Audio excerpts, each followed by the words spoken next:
this, but I'll give it a quick go.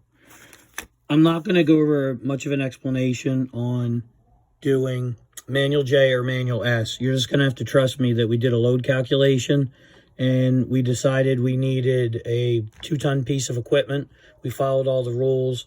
Our sensible heat ratio that we calculated was 0.85, and we ended up with a target of 450 a ton based off of that sensible heat ratio. 2-ton unit, 900 CFM total. You don't size ductwork off of total CFM. You size ductwork off of your sensible BTUs. You'll find in Manual D, it gives you that those instructions. Right, actually Manual S does too. But ultimately, we ended up with a system that is going to be installed in a house that needs to move 765 CFM. So we go over here to this ductulator, and don't look at the friction loss. Cover it up on your ductulator. What I want to do is I want to line 1,000 feet per minute, and I don't know if you're seeing this, but I'm doing it. 1,000 feet per minute. That's my velocity. See where it says velocity? I'm lining that 1,000 up with my air quantity in CFM, or 700, right? So I now know that if I look at my round duct calculator, I got to have 12-inch round, or by 8, I got to have 14 by 8 at a minimum to carry the required volume. Now, part of this works out where there could be other extenuating circumstances where we could have a total effective length that exceeds the 500 that Manual D talks about. But there's ways we can fix that.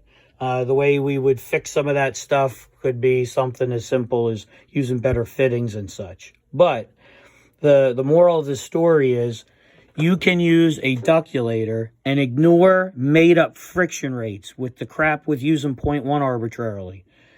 You might end up in a situation where when you look at that required airflow of being 700 or 800 or whatever, it might end up where your velocity would be down around 6 or 7 or 800 feet per minute. Then you're golden.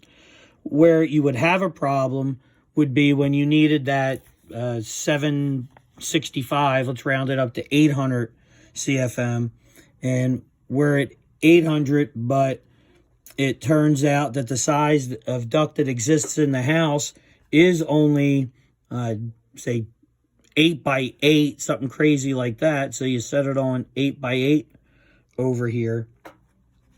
And then you see that 800 CFM would require a velocity that's close to 2,000 feet per minute. And that's no good. So this walking it backwards thing is really nothing more than doing a design backwards. And we're kind of checking off boxes to make sure that we're able to do what we want to do, and it's within the design limits of what the ACA Design Series creates. So anybody wants to do this can do it. It's pretty simple. This is my first try at doing this. Maybe next time I'll put it in a PowerPoint and upload it like that. I'm going to go upload this now.